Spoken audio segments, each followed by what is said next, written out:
I used to be adored. They called me a natural beauty, effortless, untouched, the golden standard. Cameras followed me. Brands begged for my face. I was the fantasy, myth made flesh. I didn't need to try. I just was. Then came the DM. Didn't know you were on OnlyFans. You're wild in those vids. At first, I laughed. A scam? A troll? I clicked the link. My breath caught. It was me. Or, it looked exactly like me. Naked, moaning, twisting, pleading. My skin, my voice, my movements. Even the faint scar on my left hip from a jet ski accident when I was 19. I, was doing things I'd never done. Things I'd never let anyone do to me. I felt sick, violated. I reported the account, threatened legal action. It was removed within hours. But the next morning, it was back. Different username. Same content. Only now the videos were even more perfect. Soft lighting, cinematic focus, background music synced to every breath, every thrust, every gasp. The way the light caressed her skin, it was like watching worship. I hated it, but I watched it, all of it. And later that night, when I stood in front of my mirror, my hands trembled. I looked tired, puffy, uneven, my pores too wide, my smile too tight. Not like her, not like the woman on the screen. It started with a little Botox, then lip fillers, new gym routine, new diet. But it wasn't enough. I went further. Cheek sculpting, chin reshaping, skin bleaching, rib contouring. Each surgery a step closer to the fantasy. I told myself it was to stay competitive, but deep down, I knew what I was doing. I was rebuilding myself to become her. My agent noticed. She said my smile didn't move right, that something in my eyes had gone. Still. Friends stopped texting. The silence got loud. I deleted them all. I launched my own OnlyFans. I studied every movement from the fake videos. Every glance. Every moan. I bought the same sheer crimson robe. I even lit my bedroom to match the artificial glow of her scenes. But the views were abysmal. Her account, the fake, was pulling in hundreds of thousands. Mine, a few hundred, maybe. The comments burned more than any scalpel. Is this even the same person? This is why AI cannot compare to human. This one moves like wood. $3. Not worth. $3. I used to make $3 million per film. That's when something snapped. I watched her videos obsessively, mimicked every movement, tilted my chin until it ached, smiled until my jaw cramped. I stopped sleeping. I stopped eating. My thoughts began to stutter, like corrupted data. Sometimes I'd walk into a room and forget where I was. Other times I heard her voice, soft, inside my ears, inside my head. During a live stream one night it happened. My camera's phone feed froze, but the video kept going.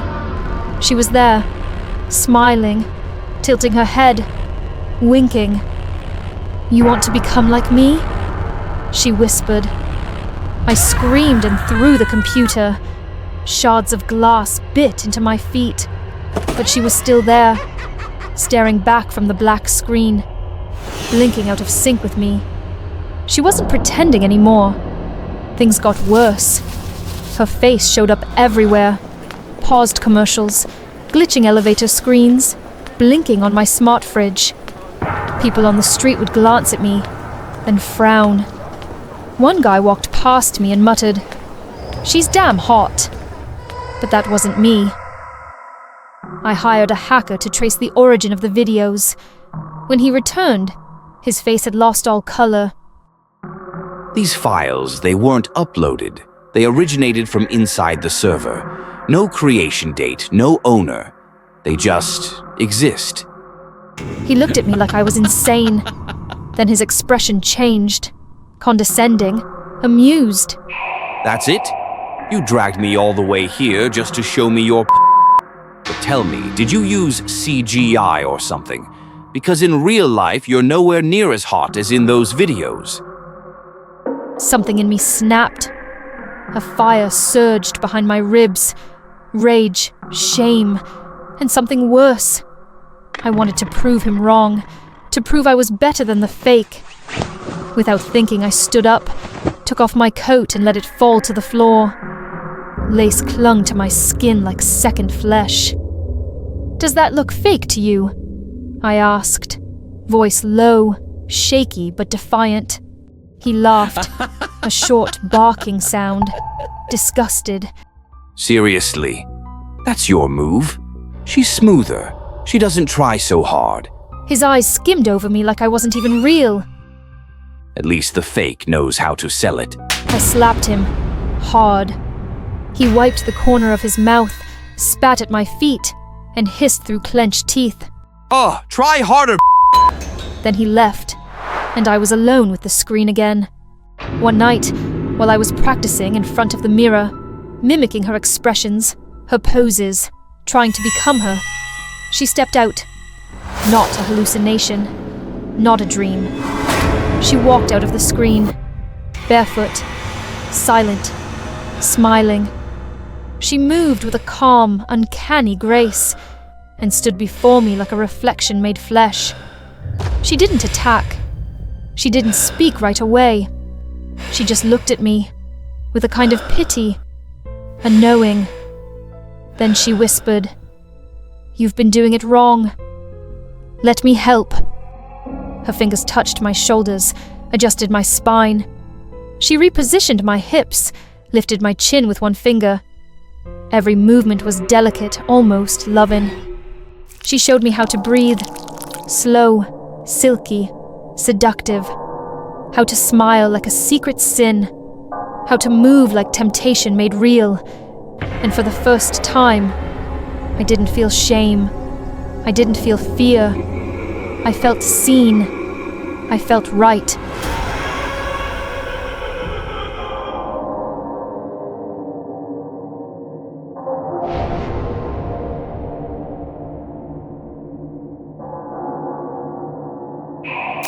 Guess which one of us was real?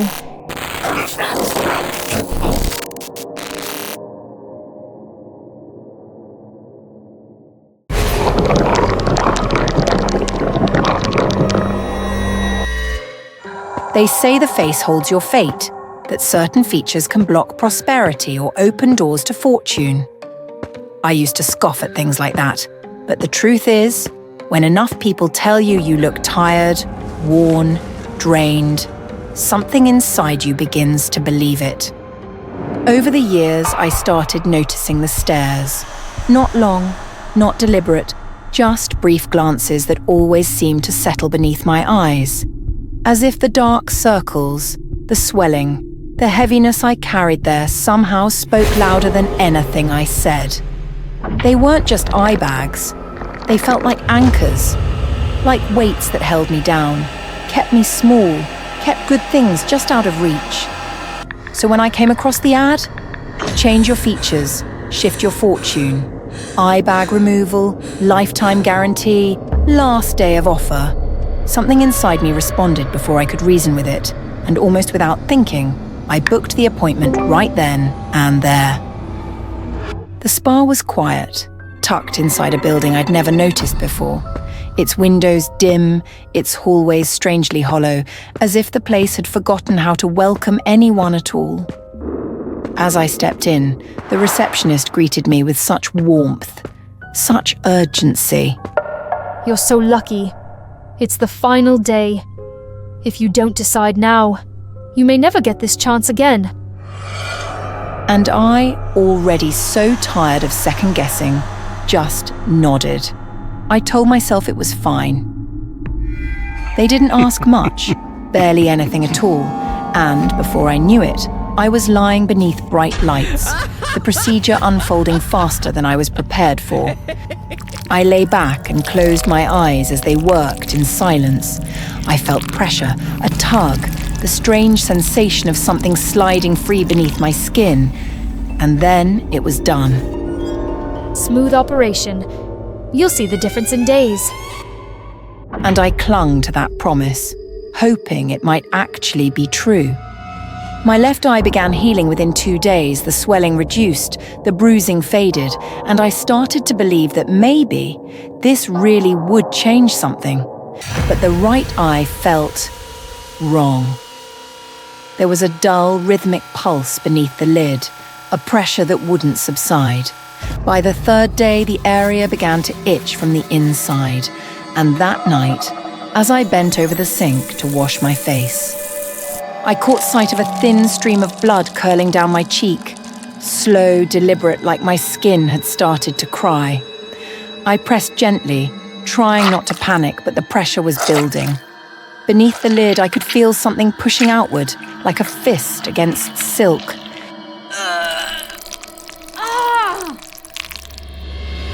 The next morning, I returned to the spa, hoping for answers, maybe even concern. But the staff didn't seem alarmed by my bloodied face. In fact, they appeared almost indifferent, as if this wasn't the first time they'd seen something like it. She pressed fresh gauze against my face, offered a soft smile, and said it was all part of the process. Some people react more strongly, but don't worry. It's already been taken care of. There was something rehearsed in her tone, something too smooth to be entirely sincere, but I didn't push. Maybe I needed to believe it was still going to be okay. After all, I'd already come this far. At home, everyone kept looking at me, but no one said anything. There was a quiet curiosity in their gazes, as if they were waiting to see if the new me would finally match the woman I used to be. I tried to believe I was on the verge of becoming beautiful. Just a few more days, I thought. Just enough time to heal before the family reunion. That night, I sat at the dinner table with my family, smiling through discomfort, pretending nothing was wrong. But the heat behind my right eye kept rising, slow and searing, until it felt like something inside me had caught fire. And then it happened. A thick, wet warmth slid down my cheek. Without thinking, I pressed my hand to my face, and when I pulled it away, my fingertips were stained with dark blood. I froze. A moment later, the skin beneath my eye began to swell violently, rising like a blister. It throbbed under the weight of every eye in the room. I stood, stammering an apology, my legs trembling as I backed away from the table. I pressed a napkin to my cheek and hurried toward the bathroom, ignoring the dozens of stares clinging to my back. Inside, I locked the door and turned to the mirror. What stared back wasn't me. And then, with a wet pop, the skin split open. From beneath the torn flesh, a pale orb pushed its way out, smooth, glistening, wrapped in a thin veil of fluid. Then the eye blinked. It wasn't mine. It wasn't even human. Smaller but fully formed, growing beneath my skin, with a deep red iris and a pupil slowly narrowing to the light. The worst part was, it was looking at me. It studied me. And in that moment, I felt more exposed than I ever had in my life. I stumbled backward, shaking, breath shallow and sharp. My real eye, the one I was born with, had turned glassy, unfocused, as if it had given up. But the new one, this thing, was learning. It blinked again, slower this time, like it was getting used to the world, getting used to being here. In that moment, I realized not every fate is meant to change for the better. Maybe I should have never cared so much about how others looked at me, because now I've lost who I am.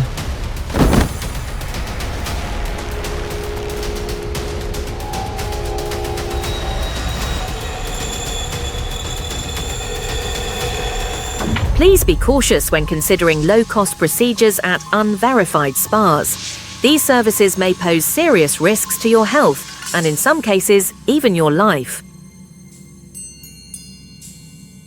To whoever finds this letter, I have always hated myself. I was never a striking beauty. My features were plain, unremarkable. People said my face lacked sharpness, that my eyes were too small, my jaw too round. In a world where appearance dictated fate, I felt invisible. I sought answers in the whispers of fortune-tellers, and each time they confirmed my greatest fear. My face held no promise of fame, no fortune written in my features.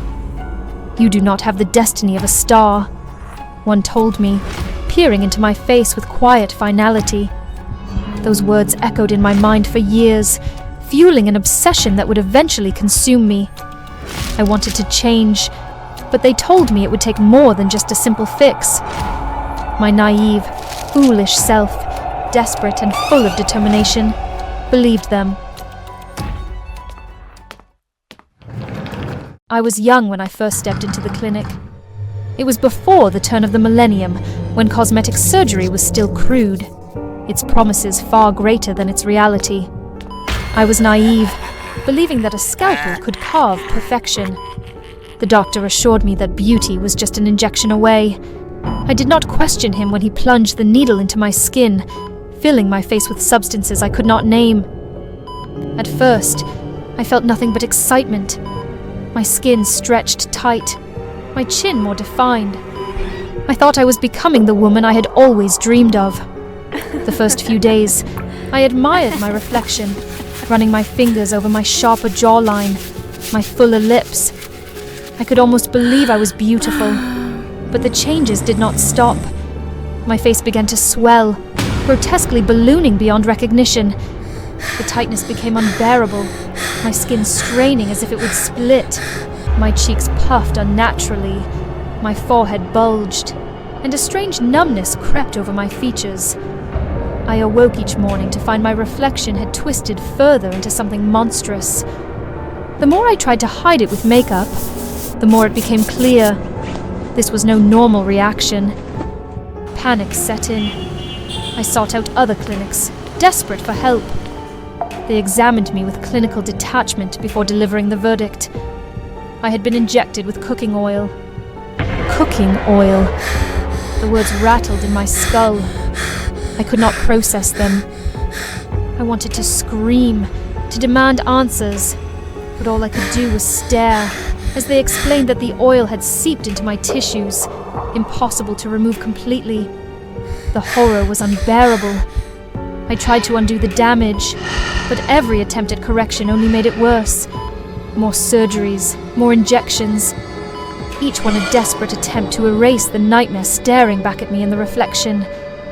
My skin, once stretched too tight, now sagged in strange places. The tissue swelled unevenly, my cheeks grotesquely large, my lips stiff and misshapen. My nose, once small, had thickened, losing its definition. The more I fought against the transformation, the more it consumed me. As my face distorted further, I became unrecognizable. The skin lost its shape, stretched and sagged in unnatural ways. My features no longer aligned. My cheeks swelled unevenly. My lips twisted into a permanent grimace. I remember the horror in my boyfriend's eyes when he last visited. He could not hide his disgust, no matter how much he tried to feign sympathy. After that day, he stopped coming altogether. Soon, no surgeon would touch me. They all shook their heads, their pity sharper than any knife. It's too late. Nothing can be done. But I refused to accept their words. I did not dare show my face in public.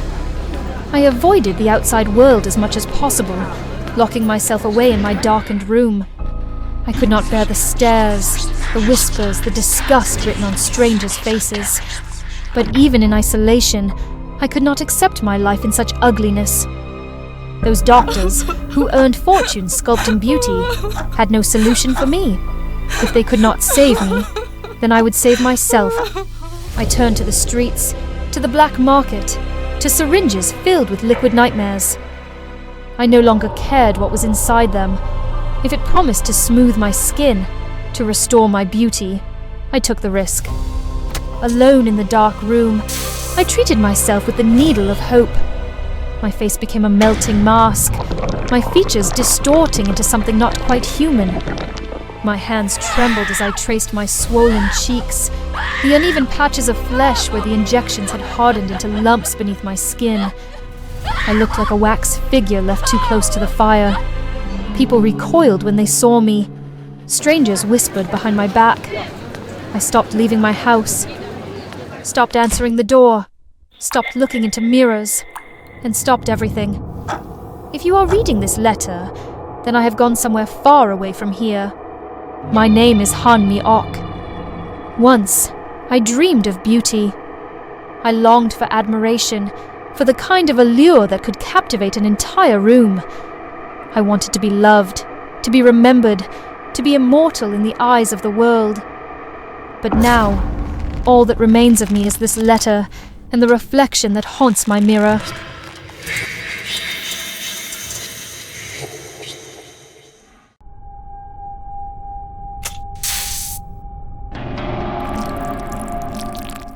Look at that flower, once so vivid, so full of life. Now its petals hang limp, its colours fade. No matter how radiant it once was, it couldn't escape time, just like me. I used to be a beautiful young woman, the kind people turn to look at. But now I'm just an overweight middle-aged woman, my body weighed down by rolls of fat I can't hide. Every time I scroll through social media and see all those slim, glowing girls, jealousy creeps in. If only I could have my old body back. I had tried everything, fasting, diet pills, juice cleanses, but nothing ever seemed to work. Still, I refused to give up. Somewhere deep inside, I held on to the hope that there had to be a solution out there for someone like me. That night, I desperately searched online for weight loss products. By chance, I came across a video titled Joy's Weight Loss Secrets. She was a beauty influencer who had recently risen to fame. Have you heard of the miracle drug Ozempic? No dieting, no workouts, just a few injections and you'll lose weight even in your sleep. My heart leapt with excitement. If a beauty influencer with millions of views like Joy was praising this product so confidently, then it had to be real. This was exactly what I'd been waiting for. I ordered the drug immediately through her link. The Ozempic showed up the next day. I didn't even hesitate. I injected it into my arm with trembling hope. Hope flooded my chest. This had to be the miracle I'd been waiting for. Soon all this stubborn fat would be gone, and I'd finally have the body I used to dream about. Lately, my body has been going through some noticeable changes. I stepped onto the scale, heart pounding, watching the number drop day by day. Ever since I started using Ozempic, I haven't felt hungry at all. My body feels lighter. The dull pain I feel every night is uncomfortable, but it's fine. It's just my body detoxing, like Joy mentioned in her video. I finally worked up the courage to try on my favorite old dress, and to my delight, it fit perfectly. I kept using Ozempic. Each injection hurt so much, but I endured it. I was terrified that if I stopped, everything would fall apart. No matter what, I had to maintain this slim figure. Suddenly, a sharp pain shot through my stomach. Like someone had twisted my insides, I collapsed onto the cold floor, my whole body trembling uncontrollably. My face began to itch, my skin swollen and blistered like it was reacting to something. When I touched it, the burning sensation made me wince. The mirror across the room reflected a stranger. My body was gaunt, my eyes sunken deep into their sockets. I looked like a walking skeleton. Before I could make sense of what was happening, my vision started to blur. I woke up in the hospital, tubes in my arms, wires on my chest. The doctor told me I'd gone into shock. The Ozempic I'd used was fake, laced with toxins. You're lucky you came in when you did. Otherwise, you might not have made it. I was stunned, unable to believe what I just heard. The drug I'd been using was fake. You're retaining fluid. Your body's reacting. There's a chance you'll gain back all the weight and possibly more. I looked down at my bloated, misshapen body, my skin stretched tight like it no longer belonged to me. It felt like a cruel joke. Everything I'd worked for, everything I'd trusted, All of it was Joy's lie. She had to pay for her lies. I returned to her page, flooding it with dozens of comments warning others. But there was no apology, no response from Joy.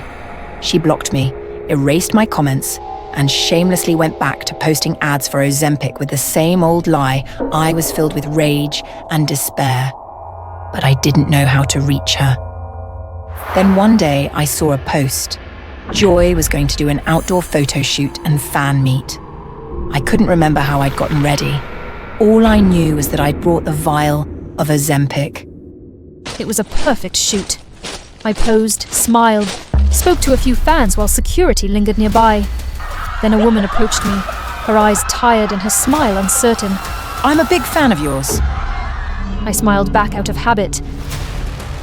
But before I could process anything more, a sharp sting pierced my arm. I looked down. A needle. She'd injected me with something, then pulled away just as fast. I tried to call out, but my voice caught in my throat. Then came the pain. It started with a twitch in my arm, then a violent jerk. The tremor spread to my shoulder, my chest.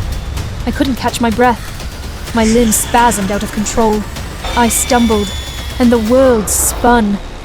My skin felt tight, like it was shrinking, peeling back.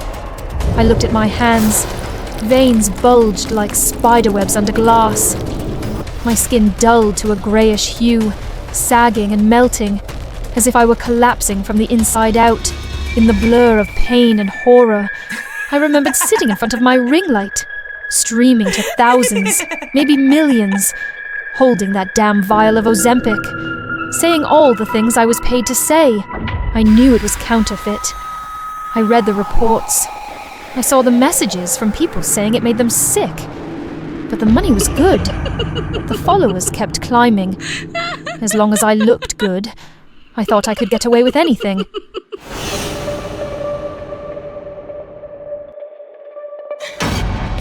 This is the price of your lies. Now my body was paying the price. It couldn't end like this. This had to be a nightmare. I had to wake up. I had to escape. You think you can mess with me that easily? Keep dreaming.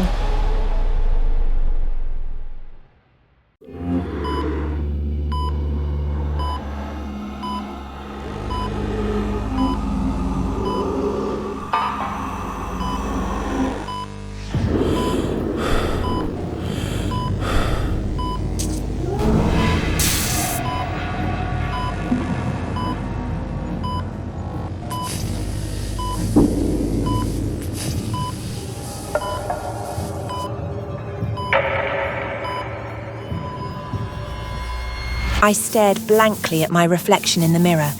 Beautiful, alluring, like a Barbie doll. But that wasn't me. Congratulations, my little doll, on being discharged from the hospital. He is Yira, my fiancé, the one who pulled me out of my boring nurse life and designed a new, more perfect life for me according to his arrangement. Brianna, what are you wearing? Yira, it hurts. From now on, get rid of these old-fashioned clothes. I stared at Yira in shock as he coldly tore my clothes apart, ignoring my cries of pain. Under Yira's frenzied destruction, my dress was reduced to a skimpy outfit. I spent a lot of money to give you a perfect body. Show it off. Let everyone admire it. Pleased with his masterpiece, Yira smiled, snapped a selfie, ignoring my discomfort at the suggestive angle.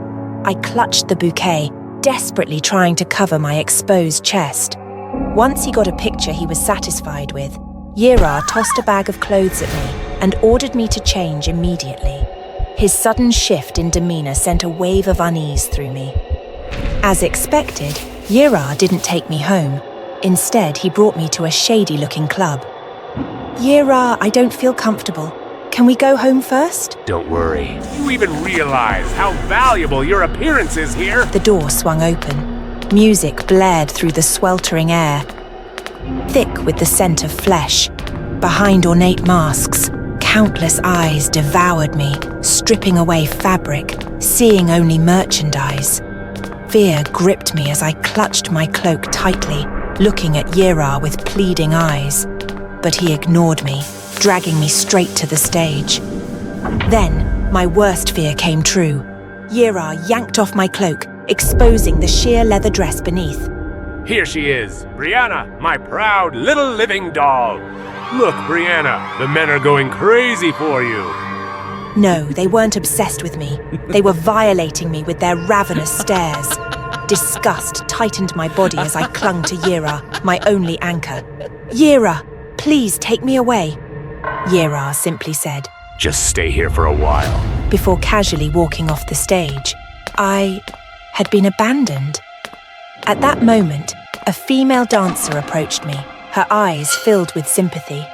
Don't bother begging that demon for help.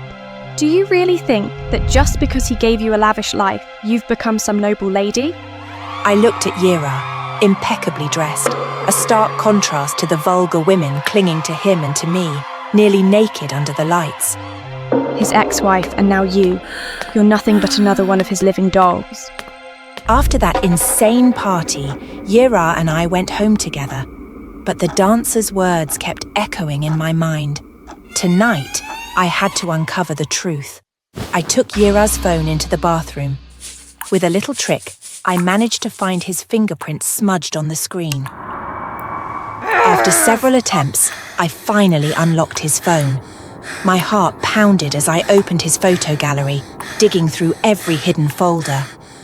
Yira had always told me he hated his ex-wife, yet his phone was filled with intimate pictures of the two of them.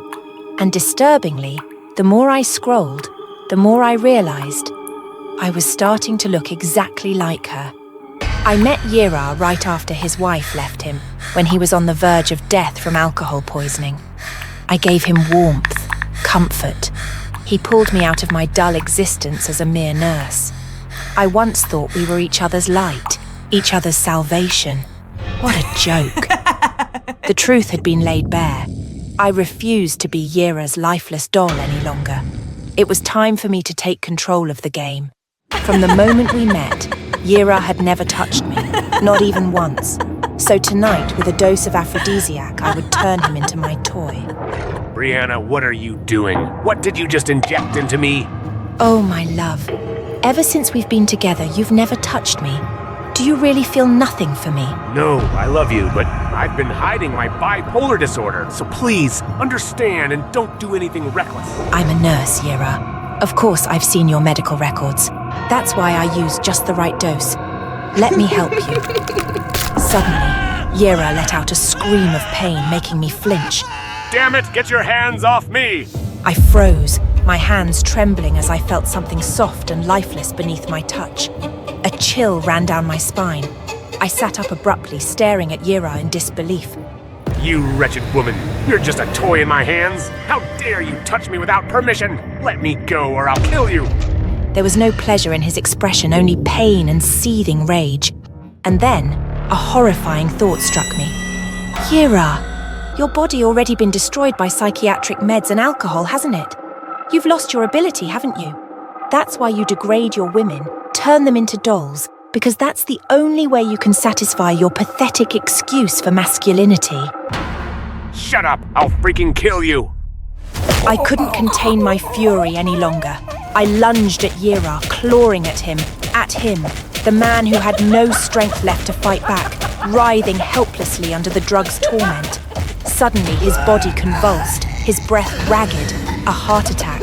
He trembled violently, then went still. And just like that, I was alone in the wreckage, consumed by the madness of destroying my monster.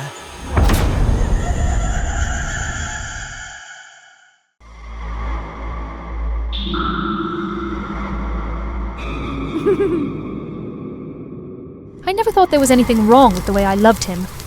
While others called it obsession or delusion, I saw it as something pure, devotion. Not just the kind that cheers in crowds or collects photo cards, but the kind that longs to know everything, the kind that wants to get close. Minjae had always been the perfect idol. His voice was soft, his eyes tender, and the way he smiled at his fans made you feel like you mattered. I clung to that illusion, because to me, it was never an illusion. I believed, truly believed, that if I stayed close enough, watched long enough, loved him hard enough, he would see me. The distance between us would dissolve. That's why I became a Sasaeng. Not to hurt him, not to cross some moral line. I only wanted to be someone who knew him better than anyone else. I wanted to slip between the folds of his public life and settle into the spaces where no one else had reached. At the fan meeting, I handed him the gift I made, a soft white teddy bear, stitched carefully by hand. He smiled as he took it from me, eyes crinkling the way they always did when he wanted to seem sincere. I know you collect bears. I made this one myself, just for you. He thanked me, unaware that hidden just beneath the bear's eyes was a small, silent camera, one that would quietly reveal the life I longed to be a part of. After that, I watched him every night. The bear sat neatly on a shelf in his living room, among dozens of others, but mine always faced the center. Through that tiny lens, I saw fragments of his private world. Minjae entering his apartment, setting down his bag, stretching his arms with a tired sigh. He'd hum sometimes, pour a drink, say a few soft words on the phone before slipping into silence again. And I watched, eyes wide, heart full. I would fall asleep to the sound of his voice echoing through my speakers, my dreams warm and filled with the illusion of proximity. Then, one day, a message appeared in the group chat. Minjae was filming out of town and wouldn't return until late. My breath caught. His apartment would be empty for hours. I didn't even hesitate. I had memorized the building's security code from his hand movements, seen through the bear's lens. That night, I stood outside his door, my heart pounding, the hum of the hallway lights buzzing in my ears. I pressed the code. The lock clicked open. The air inside his home was clean. Detergent, citrus, cologne. I stepped in slowly, almost reverently. Everything was exactly as I imagined it. His shoes lined neatly, the soft creak of wood beneath my feet, the faint humming of the fridge. The teddy bear I made was still there, but the others surrounding it looked wrong up close. Their fur wasn't consistent. Some had patches of different colors, stitched together in uneven seams. One had what looked like strands of real hair woven above its ear. A chill touched my spine, but I told myself not to overthink. Everyone has strange habits. What mattered was that my bear was still intact, still watching. I opened the fridge, rearranged his drinks, left a bottle of his favorite yogurt. I touched his coats, pressed my face into his scarves. In the bathroom, I painted our names on the mirror using red lipstick. Yuri plus Minjae, with a little heart drawn beside it. And then I slipped into his bed. The sheets were cool and soft. For a while, I lay there quietly, imagining a version of life where this was normal, where I belonged here. Before I left, I slipped a small hand-stitched doll under the bed, a charm made to bind us together, to make him love me the way I loved him. Then I heard the door open. My breath caught. He wasn't supposed to be home yet, but instead of panic, I felt a strange rush. He was here. I would see him just for a moment, and then I'd go. I crept into the wardrobe and pulled the door almost closed, crouching low behind his clothes. Through the narrow slit, I saw him enter the bedroom.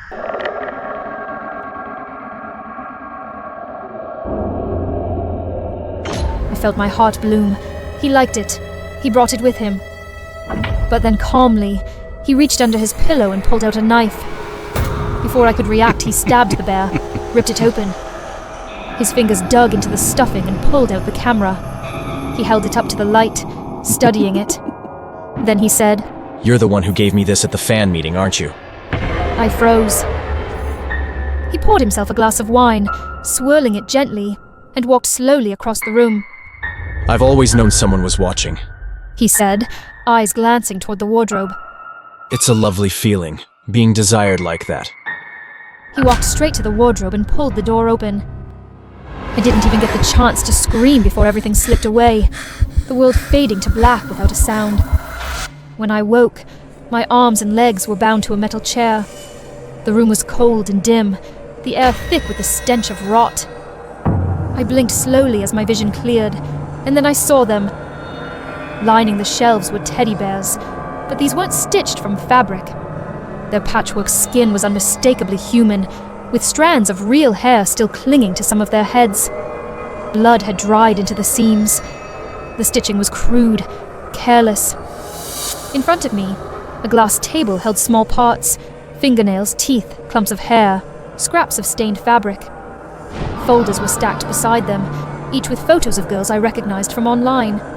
Other fans like me, all of them missing. And then I heard his voice, soft and close behind me.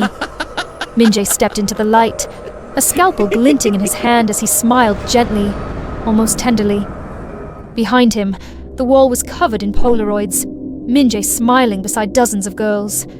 But their eyes were empty, their faces lifeless. Blood-red hearts were drawn around some of them, crude and dripping. I screamed at him, called him a monster, told him he was fake. He only laughed. The version of me you adored. That's just a character. Something the company built. But you wanted to know the real me. Isn't that why you watched? He crouched down beside me and gently touched the cut on the back of my hand. Then slowly, he leaned in and licked the blood. And I finally understood. Minjae was never the one being watched.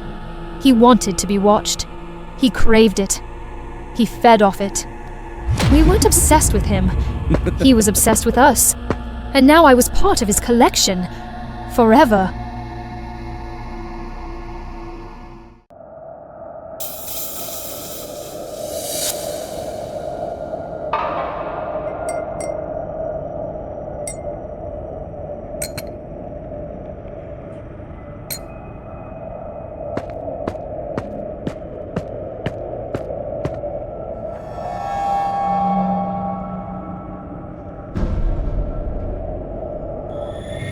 I was never anyone special, just another forgettable name, another unremarkable face among millions. My life followed a quiet rhythm, filled with just enough work to get by and a modest apartment where I could retreat from the world. It wasn't exciting, but it felt safe. And most of all, it was mine. Then the pain started. It began as a vague stiffness in my fingers, the kind that follows a poor night's sleep. But it didn't go away. I woke up one morning to find my wrists bent backward in unnatural angles, my hands trembling as if someone else had twisted them while I slept. The veins beneath my skin swelled in strange spirals, crawling like vines beneath the surface. My skin began to peel, not from dryness, but from something deeper, as though something inside me wanted to shed the shell it no longer recognized. I went from one clinic to another, clinging to the fragile hope that someone, anyone, might recognize what was happening to me. The doctors ran every test they could think of, but all I ever got in return were puzzled looks and gentle shakes of the head. And while everything remained uncertain, the pain inside me only grew worse, turning sharper, deeper, as if it was slowly eating away at my very bones from the inside out. Then I was referred to Dr. Louis, a renowned geneticist known for tackling rare and difficult conditions. The institute where he worked felt different, silent, sterile, and watchful. When we met, he didn't look confused or concerned. He looked intrigued. Your case is unique, he said after examining my scans. I believe your body isn't failing. It's adapting. With a full genetic workup, I may be able to stabilize the changes. His confidence made me feel for the first time that maybe there was hope. So I said yes. Every time my condition worsened, I returned. My joints stiffened, my skin cracked open, and sometimes I bled without any visible wound. Louis was always ready, always calm, sometimes even eager. He asked to monitor me overnight, citing unusual biological responses and a need for close observation. One night, as I waited in the hallway, I saw a man escorted into a restricted zone marked Sperm Donation Facility. He was entirely covered, hood pulled low, and though he only glanced at me for a second, something about him disturbed me in a way I couldn't explain, like he wasn't truly there. Soon the symptoms escalated. My sight blurred. My ears rang. I couldn't sit for long without sharp pain in my back. I touched my spine one morning and felt ridges rising beneath the skin. New bones, reshaping me. When I told Louis, he responded not with concern, but with quiet excitement. You're progressing faster than I anticipated, he said, almost in awe. I wanted to walk away, but fear held me in place. I was no longer sure what would happen if I left, whether my body would survive it, or whether I would become something even worse, alone. Then, one night, I woke to agony. I stumbled to the bathroom, pulled off my shirt, and saw my back split open. The skin had torn along my spine, not from trauma, but from pressure within. Something had pushed out, forcing its way through. I ran to the institute in the middle of the night, drenched in sweat and blood. Louis was waiting for me, as if he had known I would come. It's time, he said quietly, and led me into a part of the building I had never seen. Down a hallway, into a sealed room lined with glass tanks, tissue samples, embryonic models, and documents marked by strange codes. I realized in that moment that this wasn't a clinic, it was a lab. I turned to leave, panic rising, but he was already behind me with a syringe. I felt the needle sink into my neck, and moments later my limbs gave out.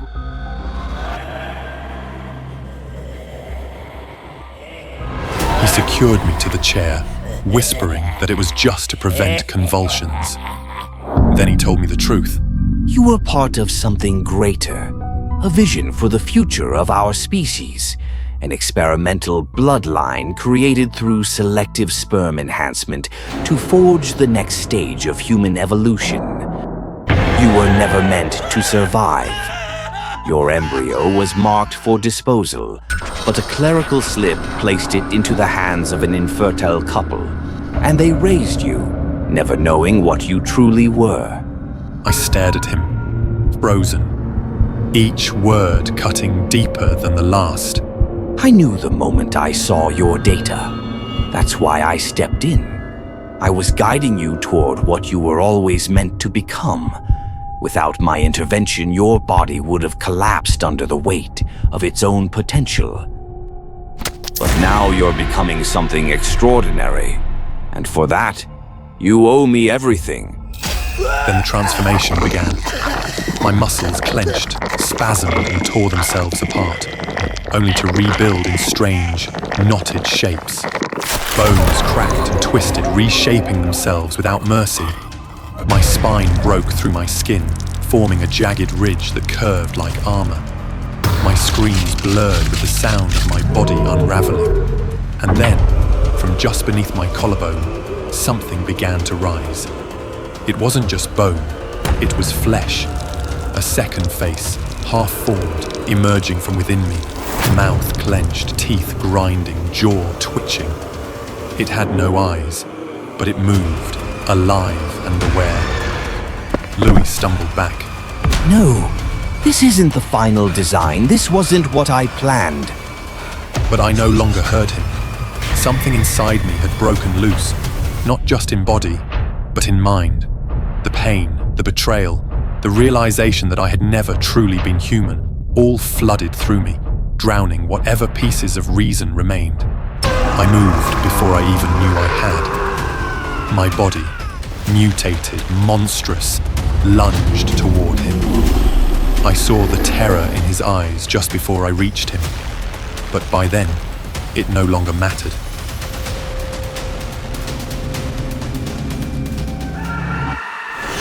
He created me.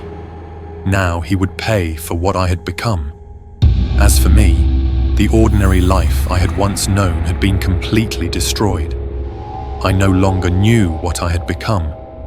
And if there were such a thing as another life after this, I wondered whether we ever got to choose the reason we were born.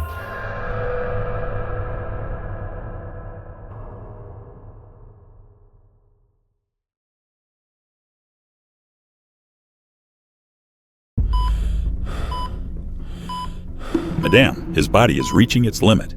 If you wish to maintain your youth, we'll need other options.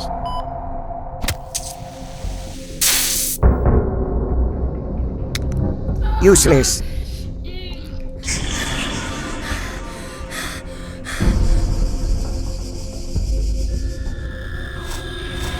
I never thought I would sell my soul for money. But when you're drowning in debt, morality becomes a luxury. A few months ago, I was just another struggling actor barely scraping by in a city that chews people up and spits them out. I was months behind on rent. Creditors hounded me and my stomach was almost always empty. I spent my nights rehearsing monologues I never got to perform, hoping for a breakthrough that never came. Then she came, Madame Jennifer, a star of the past, still dazzling, still powerful. I met her during a casting call. I didn't even get the role, but she had other plans for me. She invited me to dinner, proposed something outrageous. Be mine. She whispered over a glass of wine, her fingers cold against my wrist. I'll give you everything. I thought she was joking. But when she laid out the terms, weekly dates on Mondays, complete financial security, and a life of luxury, I said yes. Who wouldn't? It felt like fate, like my suffering had finally been rewarded. At first, it was perfect. She paid off my debts, dressed me in designer suits, took me to the most exclusive restaurants. I lived in a penthouse with a view of the entire city. It was intoxicating.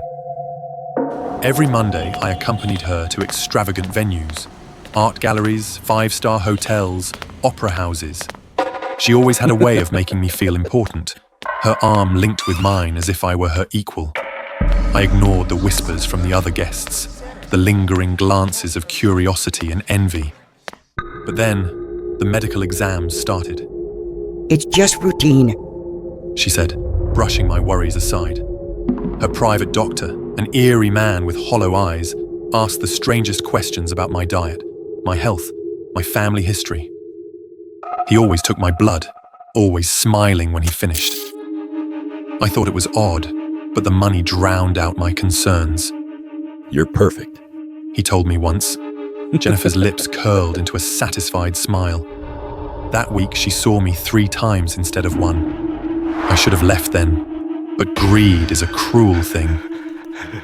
Then I noticed something terrifying. Jennifer was aging, not gradually but rapidly. The woman who had seemed in her 40s now looked like she was pushing 70. Her skin sagged, her voice grew weak, and her eyes, once sharp, became cloudy. It was as if she had aged decades overnight. I asked about it. She dismissed me. Just stress, darling. Then she stopped seeing me altogether.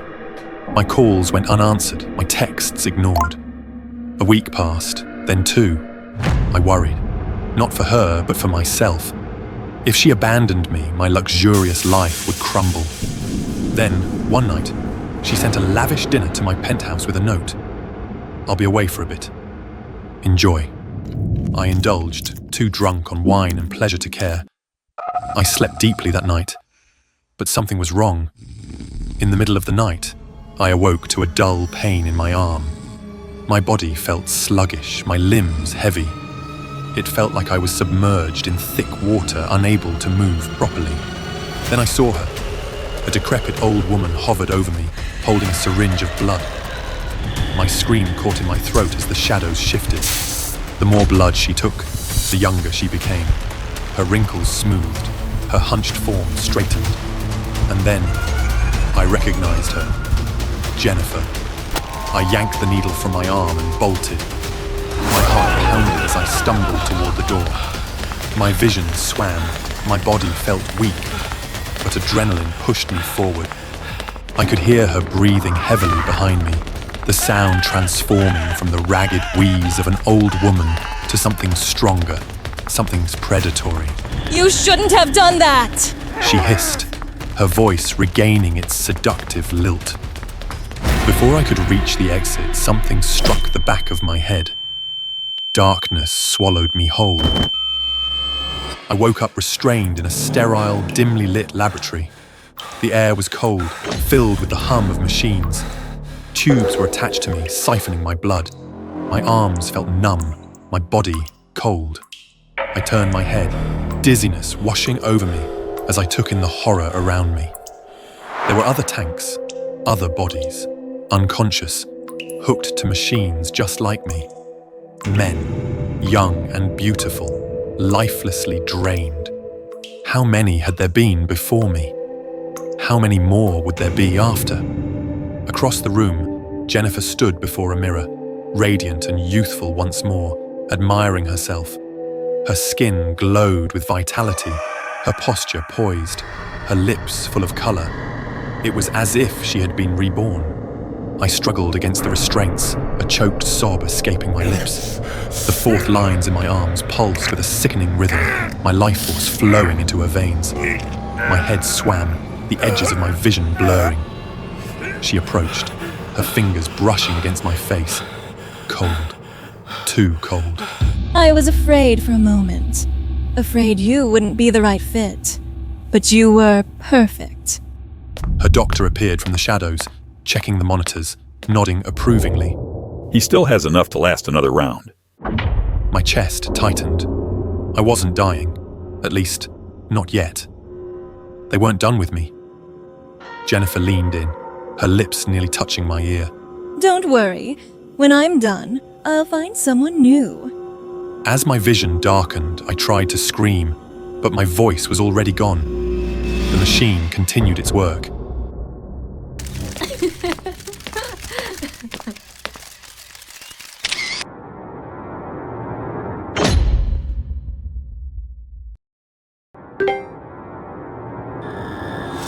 You probably know me, or used to know me.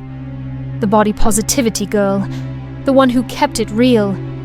People liked how thin I was, and praised me for listening to my body, while they were still struggling to accept theirs. Then they say I'm a fraud. They say my message is twisted, that I hide cruelty behind pastel filters and cheerful affirmations. But I've always been honest. Only eat when you're truly hungry. That was my mantra, my truth. It kept me disciplined, controlled, pure. But something has changed. One morning, I woke up to a mess in the kitchen. The fridge door was wide open, milk dripping down the shelves, half-eaten apples, protein bars torn from their wrappers and crumbled on the floor. My jaw tightened. I lived alone, and I hadn't touched any of that. Was someone in my apartment? The idea of an intruder terrified me. Someone watching me, entering while I slept. I couldn't sleep the next night, so I ordered a home security camera and set it up in the kitchen. The next morning, my stomach turned before I even looked at the footage. More crumbs. A banana peel in the sink. The smell of peanut butter lingering in the air. I opened the app and pressed play. What I saw made my blood run cold. It was me, stumbling into the kitchen at 3:12 a.m., barefoot, eyes open but empty. I looked, possessed. I grabbed whatever I could, cold chicken, spoonfuls of almond butter, even raw oats straight from the container. My mouth moved too fast, too wide. I chewed like I'd been starving for days. I didn't remember any of it. The next day, I threw away everything. Every snack, every spice, every emergency granola bar. I left only a single container with a carefully measured 300-calorie meal. That was enough. That was all I needed. I would not let my body betray me again. But it did. The next morning, I woke up with threads on my tongue. At first, I thought it was a bad dream, but my pillows were torn, foam and feathers scattered across the room. The edge of the sofa had bite marks, actual bite marks. My teeth ached, my gums were bleeding. I watched the footage with shaking hands. There I was again, wandering the apartment. But this time, I didn't go to the kitchen. I tore through my closet, biting fabric, chewing on tank tops and socks. Then I turned to the couch, ripping at the seams, shoving stuffing into my mouth with terrifying hunger. I fell to the ground and dry heaved, but I couldn't stop watching. I called Jay my boyfriend. I hadn't planned to tell him, but I was scared. I think I'm sleep eating. He came over that night, holding my trembling hands, promising, I'll stay with you. We'll get through this. I slept beside him that night. For the first time in days, I felt safe. Until I woke up in a hospital bed. White lights, white sheets, white walls. Then the door opened. Jay wasn't there. One officer stepped inside. Behind him, a doctor with a clipboard and tired eyes. You're awake. The officer said, "Where is he? Where's Jay?" They exchanged glances. We need to show you something. It was night vision footage from Jay's phone. He must have been filming me to help figure out what was happening. The angle was shaky, but clear enough. I watched as I sat up in bed. Jay stirred, whispered something. I turned to him, then lunged. My limbs flailed, sharp and unnatural. My mouth latched onto his arm, tearing into flesh. He screamed, kicked, tried to run. I dragged him down. Blood. So much blood. He broke free and locked himself in the bathroom, phone still recording. He was crying, begging someone to come. Please! She's not herself! I stopped watching. I couldn't breathe. No! That's not me! That's not me! But it was. They found him. Alive. Barely. He called the police. Said I tried to eat him. Eat him. They placed me under psychiatric observation. Apparently, it's called nocturnal sleep-related eating disorder. But no one had ever seen a case like this. The doctor said the level of psychological suppression I'd maintained, denial of hunger, hatred of weakness, could have mutated my subconscious into something monstrous. That's why they keep me here now, strapped to a bed. No mirrors, no utensils. My meals are liquid, monitored, rationed. They don't want me to chew, but I still feel it. The need, the craving, not for food. I've tried screaming, reasoning. I tell them I'm better, that I've learned, that I'll eat real food now. I'll eat cake, I'll eat bread, I'll eat anything, please just. But when the lights go off, it happens again. At night, the hunger takes over. The straps strain against my skin. My jaw clenches. My mouth waters. The nurses say I growl in my sleep. One of them swore they saw me smile while dreaming. I used to say, only eat when you're truly hungry. Now, I'm starving,